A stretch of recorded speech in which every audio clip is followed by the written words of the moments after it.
In terms of the final review, one of the things that I will be saying is that actually there are some common public health priorities that quite clearly are part of the NHS's agenda in terms of public health.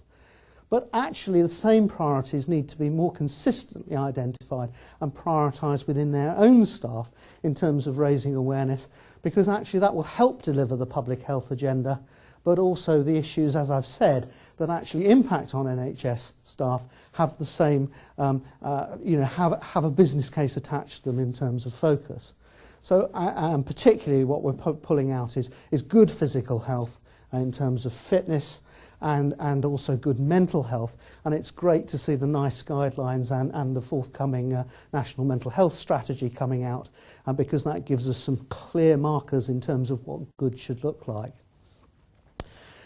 We looked at early intervention programmes, and perhaps that's the political hot potato when it comes to looking at the report and what I'm going to recommend in it. But actually what we showed was that where trusts actually fast-tracked their staff to early physiotherapy intervention, for example, actually there was a very early return on investment in terms of the pounds invested, in terms of lower absence. But we also highlighted work that had been done in the past that actually showed that nearly a third of the medical retirements from the NHS were potentially avoidable because they actually resulted from initial relatively common things like common musculoskeletal disorders and common mental health disorders, where basically early intervention has been proven to actually be effective. And in terms of the review recommendations which will be delivered this afternoon, one of the things it will seek to say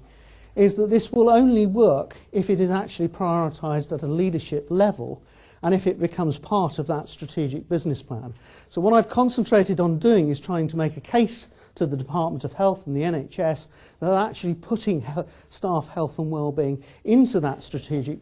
business plan actually is the start.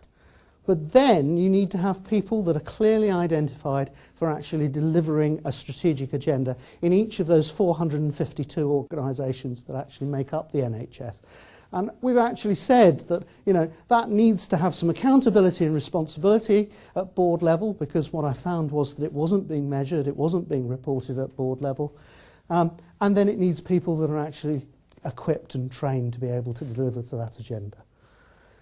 So the themes that have come out as we've gone through are around it being led from the top, about management capability and development to actually deliver some of this, about the common health priorities, about the need for a strategic and consistent health and wellbeing framework across what is actually quite a diffuse and fragmented is the wrong word, but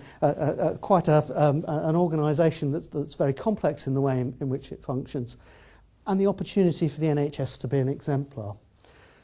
The final review will be much simpler than the interim report as it was published. It's only about 22 pages in length, and it contains just some very simple recommendations in terms of organisational behaviours and performance, which I know are themes that will be picked up during the conference as we go forward. It'll show that the opportunities to become an exemplar approach, and it will look at actually embedding staff health and wellbeing going forward.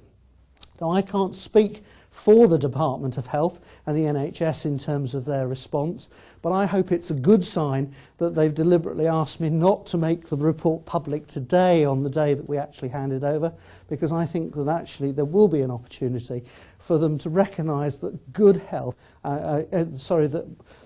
good work is important to good health, and that this journey, which has already begun in the NHS, has the opportunity to continue.